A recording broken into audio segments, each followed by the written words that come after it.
What you are about to watch is a very heartfelt conversation with actor Michael Madsen. You know Michael from the movies Reservoir Dogs, Kill Bill, The Hateful Eight, Donnie Brasco, and many more.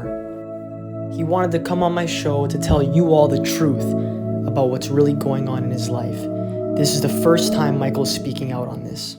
There was a pandemic, man. My kids couldn't go to school. Everybody was dying. And it was a horrible, terrible thing. And it started a bunch of bad things to happen. The pandemic thing. You lock a family in their house and they're spending a lot more time with each other than they usually would. You know, things escalate and things get misunderstood. And, you know, it wasn't a great time, that's for sure. And then, you know, my mother's house burned down up in above Zuma. I had a great big house up there. And the goddamn thing burned to the ground during the Woosling fire. So having the house burned down and having the pandemic, you know, was a little unsettling, you know, and there wasn't a lot of work either, you know, because of the pandemic. I wasn't making the usual money that I make. I couldn't take care of everybody. I had a really bad time. I had a bad year, man. There's no doubt about it. And then my son, of course, which you probably know, shot himself. And he was a sergeant in the Army. And, you know, he lived in Hawaii. He started calling me on the phone and he started saying, "Dad, you know what? I don't want to be a soldier anymore. I want to get the hell out of here." He had a lot of bad things going on and he was not happy. And, you know, he had all this stuff in his head. And I said, "You know what, you got to share that stuff with me more often. You should tell me. Mm-hmm. You know, I know you talk to your mom a lot." And he goes, "Well, you know, because she'll listen." I said, "Well, so will I. I'm listening to you right now, son." And he sent me a text and it said, "I appreciate you, Dad. I love you, Dad. Mm-hmm. And, you know, thanks for looking after us." And my wife really wanted to have a grandchild. And that was another thing. There was some kind of problem with them having a kid. I mean, it was terrible. I mean, of all this other shit going on, and then he finds out he can't have a fucking kid. I mean, oh my God. So I said, "You know what? I'll get you a doctor in California." And I did. I found the biggest fertility clinic in the state. And so I called Hud and his wife, and I said, "I got you guys a doctor. It's going to cost a lot of money. You know, it's cost at least even probably $500 to send her eggs to LA." I said, guys, I got it covered. I'll take care of it. All right? I want you guys to have a kid. Tell Car, bring her here. She'd be mailing her eggs to someplace. Why don't you guys just get on a plane and come over here and meet the people? And I'll pay for the whole thing. And then I get another text. "Thank you, Dad. I appreciate that, Dad. Thank you. Love you, Dad." And it's still in my phone, by the way. I never erased it.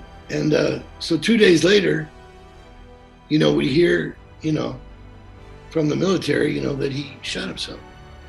It's one of those things, man, I can't really, if that never happened to you, or if you don't know anybody that happened to, there's no way that your mind is ever going to understand the incredible grief, the horrible life-ending feeling you have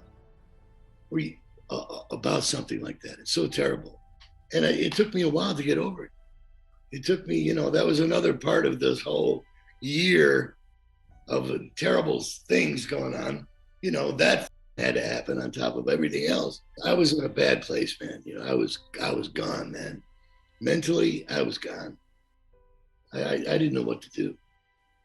I honestly didn't know what to do with myself. It was a bad time, man. And it still kind of is going on. I mean, things have gotten a lot better, you know, over time. But things like this, that's the only way that they ever do get better, is from time. It blew the whole family apart, and it did a bad number on my head, that's for sure. Many people thrive on other people's pain, and Michael had to experience this firsthand, and he spoke about it and the struggles of being a celebrity. If you're relatively successful, I mean, at all, you can't step on a crack in the sidewalk. without somebody finding out about it and writing a story about it. Yeah. Do they ever write anything nice about anybody? No. Like me? No. But he's drunk and he's did this and he did that and he's all fucked up and he went crazy here and went crazy there. That's not the whole story. That isn't actually the way that it actually happened.